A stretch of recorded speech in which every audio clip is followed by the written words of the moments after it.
All right, so Ollie and I are about to sit down for a conversation, a conversational practice that we love to engage in, which is really like an emergent conversation. No pre-planned topic or pre-written out script or premeditated thought around the conversation at all. It is in regards to and in context to the spirit of the times, the current evolutionary invitation, and generally at large ecocentric evolution, which is the foundation of our work. So we engage in this practice of having a fluid conversation, an emergent conversation, in order to discover the wisdom that wants to emerge between both of us, with some primary principle just being curiosity. So wanting to elicit the wisdom of the other, to engage in a deep listening practice, and a dialogue that can potentially inform us of something new that we weren't necessarily planning or specifically looking for. So this is a bit of a vulnerable practice, or at least to share publicly, but we're really wanting to lean more towards process over product. And we feel like that is really crucial at this particular evolutionary moment, that collectively we start leaning towards more process focus instead of product focus, to find what's on the emergent edge of the now, so that we can solve these highly complex problems and move in a new way. So this is a practice, and yeah, maybe it inspires you to practice in this way as well. But yeah, I hope you enjoy the ride. So I guess I'll start with a question for you, Alia, and it relates to the piece that you're working on, which you brought up today. And as I gave this intro, I was thinking about that as a potential starting ground for this conversation. And that really is like, how do we end things well? How do we end and begin things? You know, what is the invitation in endings, and then how do beginnings emerge? You know, if we're looking at the collective landscape, like how do we close old chapters that are no longer serving us? What is the invitation there? And then how do new chapters emerge? I know that's a really big topic, but I just want to throw it your way and see what comes out. Cool, thank you. Yes, I feel like this question or inquiry, this theme of endings and beginnings is so right for me right now, and I think collectively, because we just kind of closed out or ended 2020 and we just entered into 2021, and just wondering about, I just seen a lot of sort of this message of like, like good riddance, like, so glad to be beyond 2020, and like may 2021 hold all of these things that our hearts desire, and really understand that it's been a really difficult year in so many ways for so many of us, and yet I've had this sort of nagging or lingering question of, how do we actually end things such that their lessons don't need to keep kind of haunting us? Like, have we, in just being like, oh, like, fuck 2020, or all of that, is that really the way that lets 2020 kind of rest in peace? Has it been this idea that I've been thinking about? Like, what allows something to rest in peace and to have closure and to find a sense of completion, such that 2021 can actually hold a lot of different lessons, a lot of different themes. And the concern is if we kind of just reject or put away 2020, then there may be things that are unresolved or inconclusive that would want to keep trying to teach us the lessons that they need to teach us into 2021 or into the future. And so I think your question about what helps us end things well, or what helps someone or something rest in peace, like the first thing that comes to mind is like a real honoring and acknowledgement, and even an appreciation, a leaning towards. I think about like what allows someone to pass over well from this life to another. It feels like it's presence. It feels like it's honoring the depth of what someone offered and their essence of who they were, so that they feel seen, so that they can release, and their work here can be done in some way.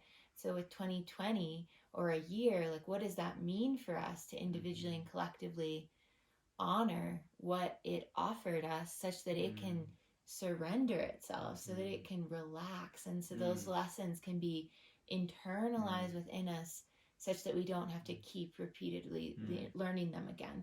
And so I guess, like, if I'm going to pass the kind of ball back to you, I'd be curious to hear, what are some of the themes that you think that 2020, even through its hardship, or especially through its hardship, it's reckoning, it's difficulty, it's challenge on so many levels, it's dismantling of the old.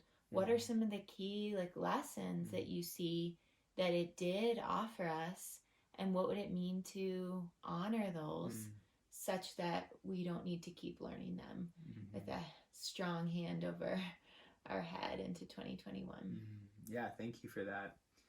I think before I go into answering that, there's something I wanted to roll with in regards to what you were speaking to, in this sense of, like, really wanting to unpack this idea of fully being with something, honoring that so that it can rest well. But then I was also seeing, like, it's almost like so that it can serve as a pillar, as a foundation for the next process of growth. You know, and there's this sort of, there's so many different metaphors that come to mind when I hear us talking about closing a chapter and opening a new one, and what allows something to actually close well. And, you know, when I think about, like, death in a forest, or like a tree dying and falling, well, when it dies, what allows it to die well is if there's, like, rich soil that can hold that tree and actively decompose it and then turn it into compost so that the new can grow out of the old. And actually the forest that we're encountering now when we walk through a forest is actually the living death of what has come before. It's all the old dead trees and dead bushes and dead animals and all sorts of things that fall down into the soil and are decomposed and then are turned into something new. Yes. And so I feel like there's this actual evolutionary invitation, like what actually allows change to occur. Like, change is a constant, right? So we're in a new year, right? It's 2021. You know, you can, if you want, forget about 2020 and just put your blinders on and look forward to 2021. You know, but if we're thinking about actual evolutionary progression and unfoldment, and actually want to be creating something new and something different, something emergent, something better, then we have to learn from what has actually come before. We actually have to be with the present moment, right? If we want the future to unfold in beautiful ways, we have to not only be here now, but we have to be integrating the past, right? We have to be feeling each moment so that we're integrating the past, converting the past into the fuel for new creation. Yes. To be actually inspired by what has come before, in all sorts of dynamic ways. And so 2020, like, especially really difficult, challenging experiences. Yes. These act as keystones towards evolutionary change and unfoldment. Yes. It's like if constriction, if we look at the evolutionary process of life and, like, what actually allows an organism or co-creates an organism's evolutionary process where it changes its form through adaptation or exaptation, it's actually external pressures. 2020 was one of those experiences, a highly pressurized experience where so much of what's just underneath the surface, the incongruencies and the fractures in our structures, our own lack of health, our inability to properly sense make, the problems in our economic system in order to actually collaboratively solve problems instead of just focusing on incentives for a particular company or somebody else.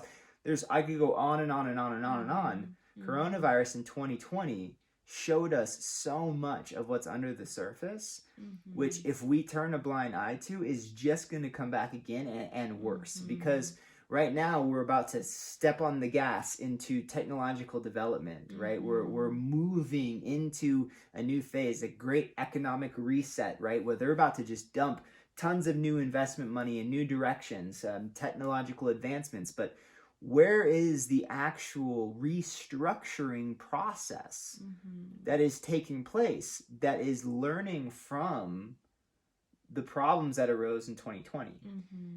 And so, yeah, I guess coming back full circle is like what we're feeling, or like what I'm noticing in you too, that sense of like, wait, are we missing something by just moving so quickly to 2021 and looking ahead?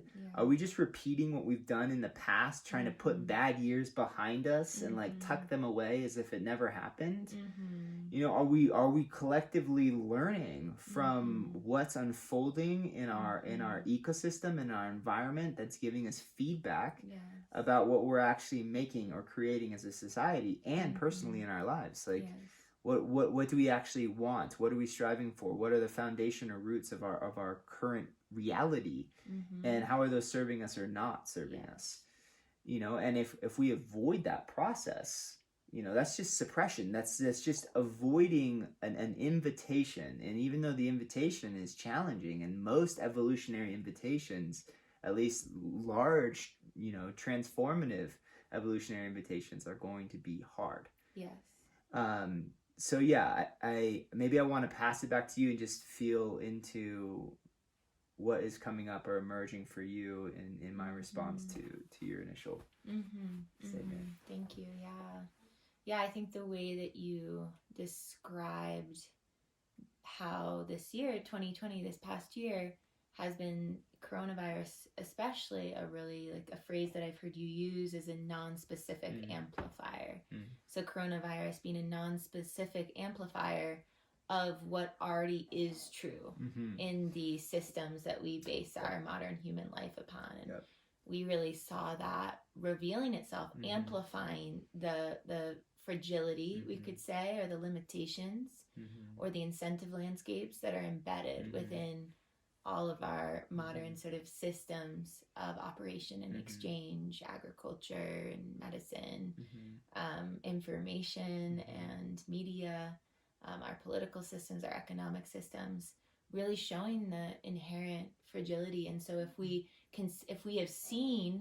gotten a glimpse through that kind of amplification of what is fragile and what is limited, and yet we see the cracks of that, and yet we don't choose to really address or make systemic changes to those foundations, and we actually push the accelerator, or we move ahead, or if we don't want to look back and we want to move forward and look towards 2021, it just feels inevitable. It's like such a classic sort of story of the fact that the same things that we dealt with this past year are going to come back around, and going to come back around with even more of a vengeance, and even with larger effects and casualties.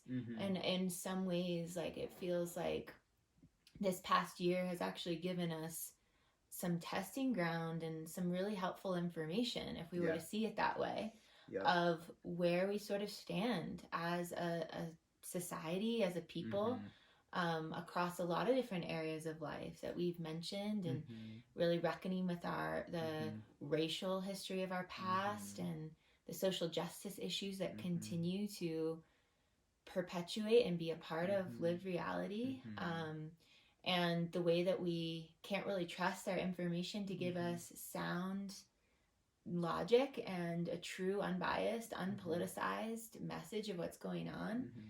The way that we're becoming further and further fracturized, as we've seen just in the last few days with the rallies and riots in DC. Like, things are really taking this heightened kind of feel and stance. And so it feels like we need to be actually, like, pausing even more potentially, and leaning into what is trying to be revealed to us, in order to actually see the cracks, the fracturizations that have occurred, and that we're getting to see are foundational to the ground we stand upon.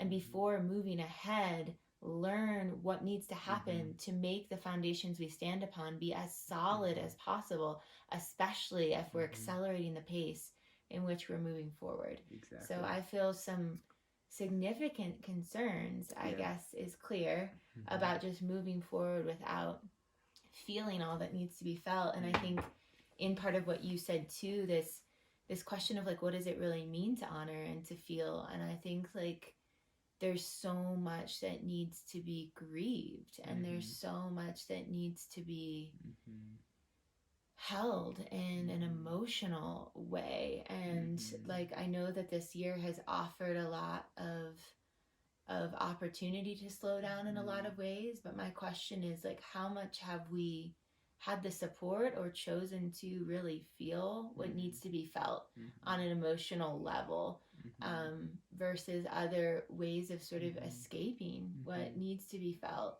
in order for us to, by purging and feeling those emotions, it helps us know a contrasting different way of being. It helps us know what is out of alignment, or that there even is something out of alignment. And through that, it helps us move towards a different preferred way of being that isn't just an idea or a concept or putting all of our faith in one thing like the vaccine, but is actually a different way of living and operating and feeling within ourselves, within our relationships, within our families, within our communities, within our relationship with power in general.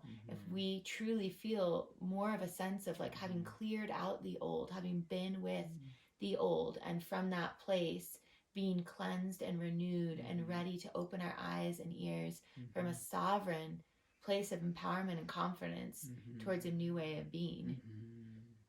Yeah, thank you for that. Yeah, it's so true. And that feeling process really is the digestion process. The feeling is the integration. You know, we can look at this in trauma therapy, you know, like feeling the past, bringing it into the present, mapping it over the moment, realizing like that you're here in this moment. And once you feel it, once you recognize it, that brings choicefulness of how that feeling can inspire new action, that it can be reintegrated back into the system in a way that propels someone forward in meaningful ways. But when it's repressed, when it's not felt, when it's pushed to the corner, it actually grows. It grows in a way that is detrimental. This constant agitation or frustration or this fear of what if 2020 comes again? When's the next virus coming? Right. You know, and so this is why it's so important to feel the immensity of the situation right now, right? Coronavirus is just one tiny thing. If you start to open up to the full landscape of the problem that we're currently and collectively facing, it's huge. Yes. We need all of us to come together and start feeling that immensity. Yes. Because you can't get anywhere unless you know where you are. This is something we've been talking a lot about recently. It's like if you want to take any step in any direction, it's all relative. You actually have to have a point. You actually be coming from something. If you don't know where you are, if you're not grounded in time and space, in the now fully, that movement is ungrounded and is actually not going anywhere. And this is what we see fundamentally with our society's progress narrative, that we're somehow moving towards something. When you actually look out and you zoom out, you're like, wait, we're actually moving collectively faster towards our own self-termination. Yeah. So this progress is actually a self-annihilation. And so then you start to wonder, like, wait, like, where are we actually going? Does anyone actually know? Are we just simply following an economic meter or metric? Where's the next opportunity for economic gain? And oh, that's progress.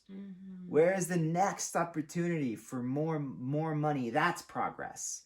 And calling progress simply economic gain, when that economic gain is dissociated from well-being, longevity, connection to each other, you know, health and vibrancy, and the actual like capacity for our planet to hold us into the future. Mm-hmm. When economic gain is dislocated from all of those other metrics and we call it progress, what is it actually doing? It's just destroying our own future capacity to not only live life, but to live well, when wellness is not included in that metric for progress.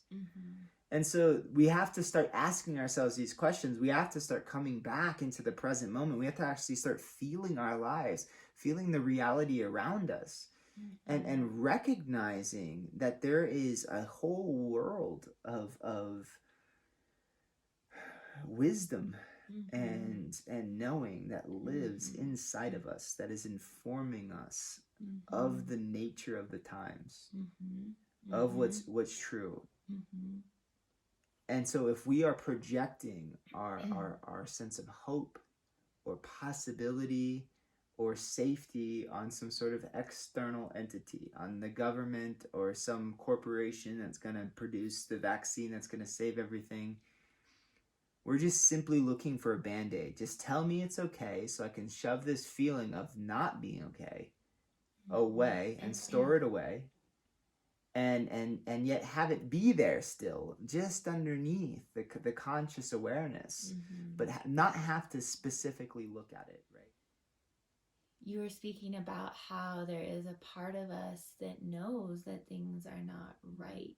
And it's something we think about a lot because fundamentally we see ourselves as earth, arising from the earth, creatures of the earth.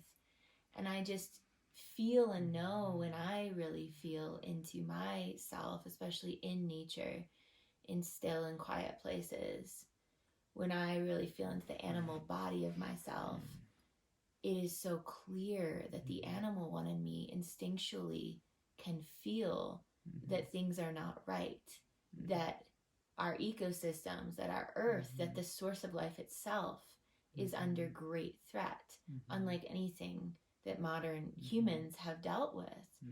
The loss of diversity, the loss of species, the loss of ecosystem stability, it's vast. And we see that in the symptoms of it with these wildfires that we've had in the past year, with droughts, with lack of snow, like here in Utah.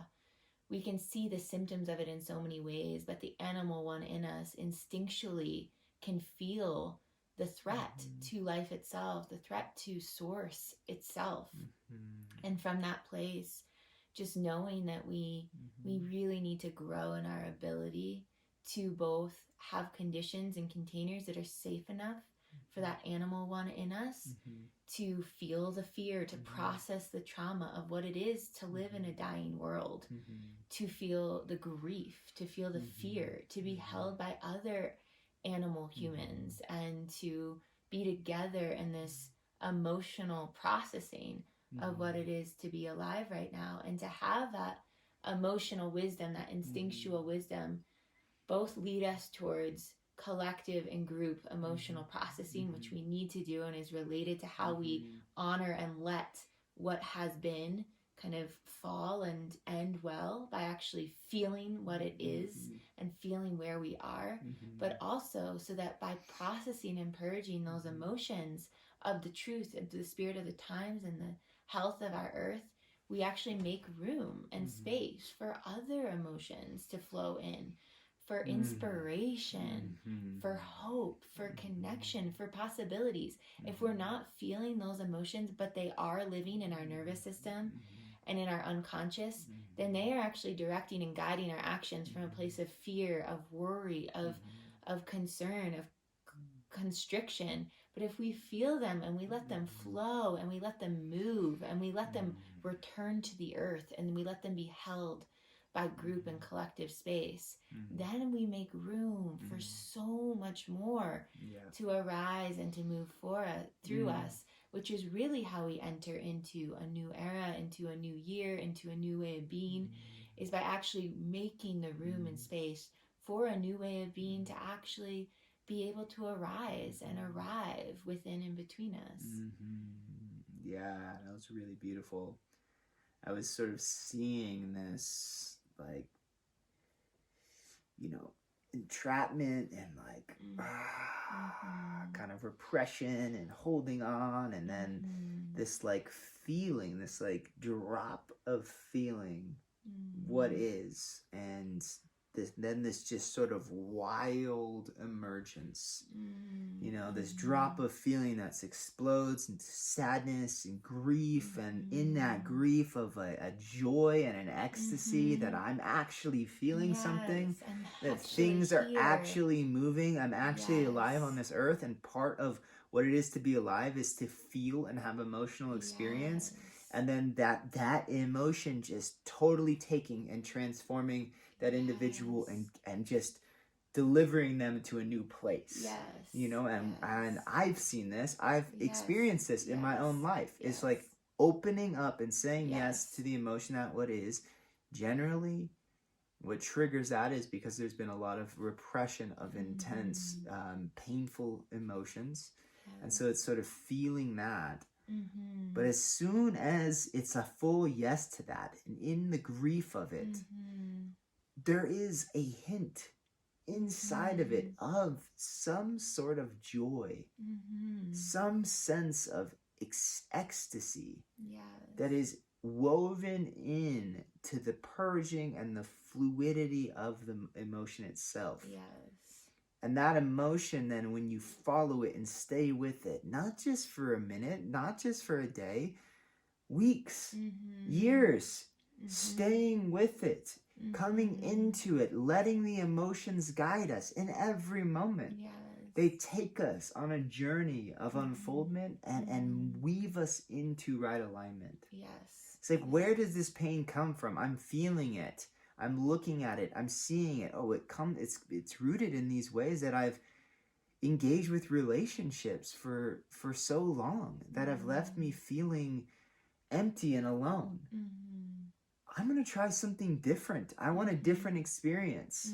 I know something else is possible. I'm feeling this emotion so fully, and it's informing me that this is a painful experience. To be engaging with life in this way, to be engaging in my relationships in this way, or whatever the situation may be. Let's try something new, and then let's feel. What is that new experience giving us in regards to our internal feeling? And how do we come into this rooted place where we're not grasping for sensationalism, feelings that may be exciting or novel, or these sort of short bursts, but there's a deeper bass tone, there's a deeper vibrational emotional experience that I think we're talking about here. And I kind of feel like I want to ask you, like,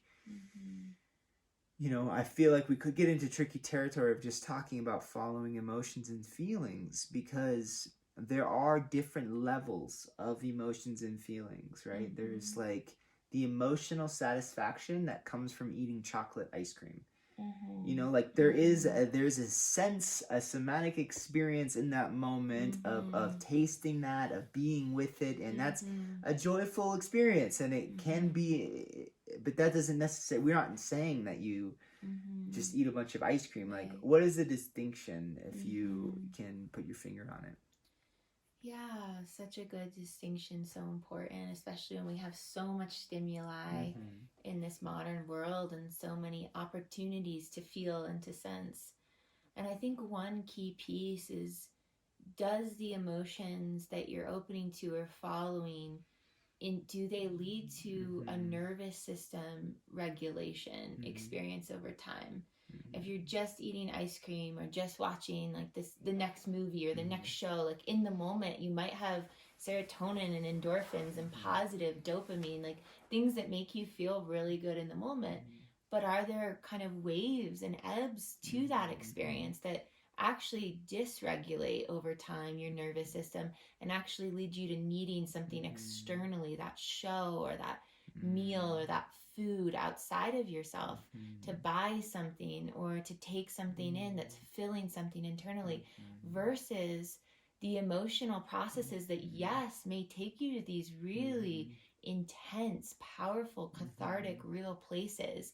And then what comes after that may be a wave in itself, but over time, those waves can become more regulated, where there's more of an emotional capacity that's built, and the nervous system becomes more regulated over time, because the nervous system has a deeper trust in the animal body that this human one can keep me safe, that this human one can hold the emotional experience of being human, and so I can actually rest even in the process of deep emotions, because I have the capacity to feel what needs to be felt, to trust that it's part of a larger unfolding story and process.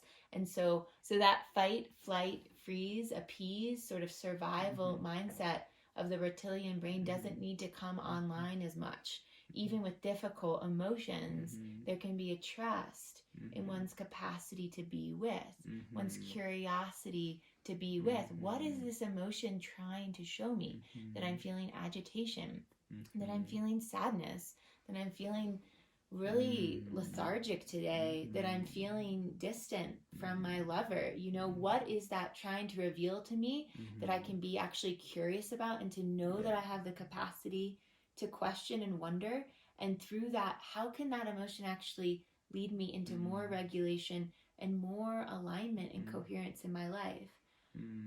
We really want to be finding more and more coherence between our actions and our values, because that's something that really dysregulates us when we know that certain things are important or valuable or right, but we see ourselves not acting in those ways, or not being consistent or in alignment or integrity. So when we can actually feel what needs to be felt, which usually is indicating to us that there's more coherence, that there's more integrity, that there's more alignment that could be built into ourselves and our lives, that will ultimately lead to a greater level of regulated baseline, regulated nervous system that we can draw upon. Totally. Yeah. And I think building that capacity is so key and so fundamental at the moment. And I think we're seeing, like, I keep imagining wavelengths. You know, we have our daily minute by minute sort of emotional fluctuations, and maybe what we're eating, what we're drinking, the coffee we're having, all sorts of different things are creating these you know, these small ups and downs. And then underneath that, we have these longer currents. You know, how are we feeling generally over the course of a month? Over the course of a year, you know, and how is that building on each other or not? Like, how much are we feeling more in line with our lives? Are we feeling more in our lives, depth and richness over time? Are we watching things grow and feeling like we're part of that? Like these longer wave patterns that I think we need to figure out as a collective how to sink back into, you know, and get out of these quick minute by minute, day by day, ups and down fluctuations. Find a way to sort of balance those so we can start dropping into these deeper wave patterns, these deeper wavelengths that want to feel extended emotions that we're carrying with us from our childhood. You know, things that are with heartbreak that we're carrying with us for the last 4 years, that is always there and under this baseline. Getting down, the collective feeling, what have we done over the past 400 years, you know, 10,000 years as a species? What trauma are we carrying with us underneath that is a baseline emotional experience that we just see as reality? Right. It's just the normal. It's just the norm. But if we dip into that, we realize, especially if we develop the capacity, obviously one person isn't going to fully develop the capacity to process 10,000 years of a collective, you know, emotional story, a collective trauma experience that has perpetuated and grown. Right. You know, we can dip into our own lives, we can feel the wider collective, we can process that, but we're still immersed in a collective unconscious field. And we need all of us to start working on our own lives, and then coming together and working in spaces, being able to process what is happening on a larger scale. You know, the atrocities that the U.S. government is enacting, not only here at home, but across the world, and has been, you know, really intensely over the past 60 years. Yes. You know, can we feel and actually acknowledge that without just blind patriotism? It's there. We know it's there. It's affecting our experience. Yes. You know, or we can just go around deluding ourselves about being some sort of shining light, you know, on a mountain. You know, like maybe we could become that. Maybe that's a projection of our capacity and possibility as a nation. But first, we have to go into these landscapes that are murky and are uncomfortable. Yes. So we got to develop this capacity to get down to these wider wavelengths, to be able to feel those in our own lives and let them move. Let these big currents move. And yes, it's scary. And we don't have systems, unfortunately, in our society or structures within our culture to hold big waves of emotion that come through. We're not talking about just crying for an hour. Like that might be what happens. We're also talking about the possibility of being in a grief experience for a few weeks, you know, if not more. You know, how do we hold each other in that process so that we can really start to move this collective weight, this collective repressed and stuck energy that is buried in our emotional landscapes and woven into our collective unconscious? It has to start breaking through, but when it does, it's less concerned about what is economically productive than it is about just feeling and coming into what's real. And so instead of like, I just see us collectively pressing the gas and wanting to just shoot into the future, you know, wanting something different and better, and like the technology and the gadgets, and let's just forget about 2020, and all the while we're pressing the gas and we're not solving the problem of the cliff that we're headed towards at an ever increasing rate. Yes. And yes, like I'm part of it, but I'm not necessarily the one pressing the gas. It's a whole collective foot that's on the gas. And so there's a sense, if I'm on the train and I'm inside the train, what can I do? Like, I think coming into fully feeling what is, maybe that's gonna wake up somebody else next to me, and like, let's look out the window together, and let's feel like we can't get off this train. It's moving in this direction. This is what's happening. Let's just come into this moment together, and maybe let's just be together here in an intimate way, in a present way. And maybe from there, something else can emerge, you know? That idea of like, we can't go anywhere else until we know where we are. Yeah. And I remember you saying, you know, like, any map is useless if you don't know where you are on the map. Yeah. So any of these sort of like ideas of where we're going, or even like the trajectory of the train in some ways, if we don't actually look out the window and we don't know where we are, then it really is almost meaningless kind of where we're headed. And the truth of the matter is like, we are a people who have become incredibly lost and deeply traumatized as a collective, both what has been done to us throughout the lineage of human experience, and also what our lineages may have enacted on other people and all of us in relation to the earth and this story of separation from the earth. So these dehumanizing and desacralizing practices towards the other, of either the earth or one another, across identity. And we need to find ways to feel into the grief and the pain of that, or the ghosts of that experience continue to live through us. And so in part, we may need to actually acknowledge that we are in a great forgetting, that we are, where we are on the map is actually lost. Yes, totally. And so how do we find something that actually matters? And how you find something that matters is you actually feel something, which brings you into the present moment, as we've talked about. And so feeling feels like one of the few ways or tools that we have of actually bringing us into place, into time and space. And from there, we have such a better capacity to orient. Yes. What are these emotions helping to indicate to me about what I don't want to keep perpetuating or replicating into the future, individually or collectively? What are these emotions showing me about what I yearn for and what I hope for and what I can imagine? How are these emotions actually a reflection of love? I couldn't possibly feel this level of grief or fear or sadness if I didn't love something so deeply. If I didn't on some level actually remember something, which is the gift of life itself.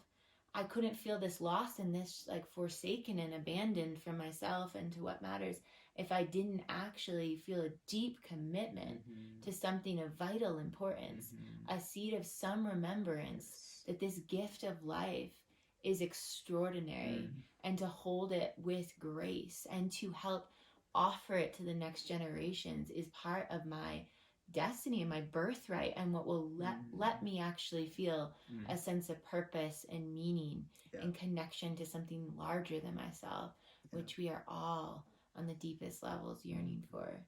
Definitely. And I just was seeing this move from the head to the heart. And like, we're not going to think our way into some solution. It's going to get us out of this mess. Like, part of the mess is a total loss of collective meaning. And that's why we're so lost. If you don't have any meaning, what direction do you go? You can choose any. Nothing is important. There's no vector in any direction towards anything. And that loss of meaning is because we're just in a hyper rational analytical place. And from that place, you can question and challenge anything. You can dissolve anything. Nothing is grounded. When we come into our bodies and actually feel the experience of being alive, there is no denying the emotional experience, and that emotional experience is meaningful. If someone that you deeply care about dies and you allow yourself to open to the grief, what emerges from that grief is undeniably meaningful. At least in my experience, and I think in the experience of a lot of others, that grief transforms into a praise for this person's life, which then transforms into gifts that you just felt this person that passed away, and now you're carrying with you the sacredness of life that you're actually feeling in the moment. Your consciousness awakened to itself, inside itself, having an experience of life, having an experience of loss. These are deeply meaningful experiences. And to come back into meaningfulness as a society, we have to feel again. So that we know what could be, like you're saying, like that this can be digested and felt, and it can guide us into the next wave. And then when we're in the next wave, we can look back and be so grateful for this time, that this moment in time was absolutely crucial to that future moment in time. And the goal is that from every place that we are, we're in a deep sense of gratitude for the past, because we can feel it and we can work with it and we can let it inform us and guide us to a new future place that's more beautiful, complex, diverse, filled with life than the previous place, like a continued unfoldment. And from that place, we can be in in a constant state of praise. And not a praise. This isn't like an idea of some utopia in which there are no experiences of pain and grief. It's a revaluation of those emotions. That is what we're speaking to. Is that inside every emotion and every experience, its opposite lives with it. Exactly. And so sadness is like feeling that sadness so fully is informing all the previous happiness we've ever experienced in our lives, and all of the future happiness we'll ever experience. It's setting a tone. And therefore we can allow it to move, because we're not afraid that this is the only experience I'm ever going to have. And now I'm shutting out all other experience, and now I'm just trapped in this state of depression and nihilism. But I'm actually feeling it because I know all is fluid and all is change. And then if I'm in this experience, I can feel and taste, if I'm feeling it fully, then I know it's my consciousness, and it's my body, and it's the earth itself informing me of future possibilities. It's asking for something. It's an intelligence that's demanding that I listen and that I move with. And if I do that through feeling, through letting it guide me into new dimensions and new spaces, that it will unfold. It will transform into something else, because that is just the nature of the universe. Yes, exactly. And what you're speaking to is trusting that we too are divine, creative parts of this universal story, that we too have within us the evolutionary impulse and wisdom to change and evolve and reinform ourselves into new iterations of ourselves. And so we don't actually have to shut off emotions. We don't have to be afraid. We can trust that the process of allowing them in and of itself is helping to evolve us into a new perspective, a new way of being, a new way of understanding and feeling ourselves in the world. And that truly is this idea of ecocentric evolution, this idea that life has an inherent tendency and impulse towards moving towards more life-giving conditions. And so if we as conscious agents, human actors of life, can actually choose to participate in that natural tendency that lives in the DNA, the genetic makeup of our being, that we too can actually play a role in helping to steward and co-create with life these possibilities of moving from what has been and being a living bridge for what can be, that wants to be more life-giving, life-enhancing, life-sustaining for the future ones to come. That's what life does. We can see that all around us, and we can come home and we can find comfort in that process living within us too, as we do the simple thing of turning towards our emotions, as we do the simple thing of asking, what can 2020 teach me, and what can I open to that can actually help inform my step into 2021? Yes, thank you for that. And I'm seeing where these two come into play. The mind and its beautiful capacity to gaze into the past. And by gazing into the past, by sending its gaze, actually elicit the emotions and the feelings that are woven into that experience, to gaze into the future and elicit emotions and experience that can be wrapped up in that projection or that thought of a different possibility, and to be fully present with what is, to be observing and feeling, so that the feeling can arise and inform the thinking. And from that place of grief and suffering, we can allow it to inform our thoughts. We can then gaze into the future, and we can design for different possibilities. We can then reflect, okay, this emotion is telling me something that's true about this experience and about maybe an experience I had in the past. Through letting it work and letting it move and letting it speak to my mind, I can now use my mind as a conscious agent of evolution, an agent of change, and witness and see that pattern and design for a new pattern. Not expecting that design is going to be perfect, because it's not. It's going to be highly flawed in its capacity to fully live into new potentials, but it's going to be a movement. And through that movement, then we can feel again. We can feel what is emerging from this new structure that I've implemented in my life, this new direction that I've consciously designed, this new intention that I've spoken into the world. Now I'm moving towards that, and I'm feeling, okay, how does this actually feel? Let's use our emotions, let's use our feelings to help us navigate this evolutionary path. And let's use our minds to witness and see patterns, and strategically designed to work together, to communicate, to reflect to each other, to help each other actually feel more, to help each other move into new dimensions of feeling. to design together a future possibility and a present different possibility for us each to experience. Yes, beautifully said. And I feel like what you're articulating too is this way of being an embodied action and reception that is speaking to a harmonization between the masculine and the feminine ways of being. So acting, putting ourselves out there, having will, having directed action, the masculine way of being, having the mind, the rational, the linear, more of these traditionally masculine archetypes.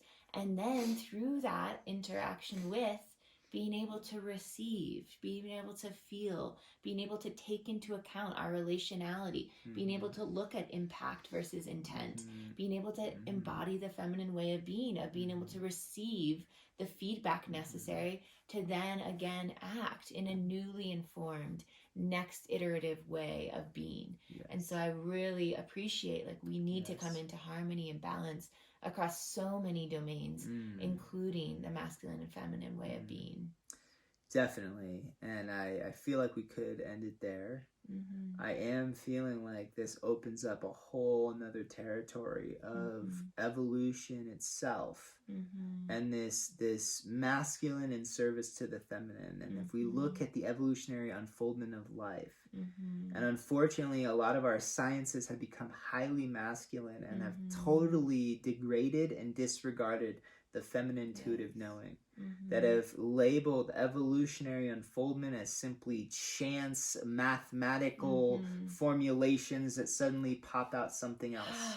If you actually look at the story, if you actually feel the story, if you feel how we got to this moment in time, you realize that there is an intuitive knowing guiding the evolutionary unfoldment. A feeling sense, you could say, that is navigating its way in the dark, feeling its way into unfoldment, into collaboration, into more possibilities. It is intuiting the next steps that might come and emerge, that then explode into new dimensions of possibility, built on what was moved towards previously. It's highly adaptive. It's highly intuitive. Our masculine capacity should be in service to the intuitive flow, the intuitive creative force that has got us here.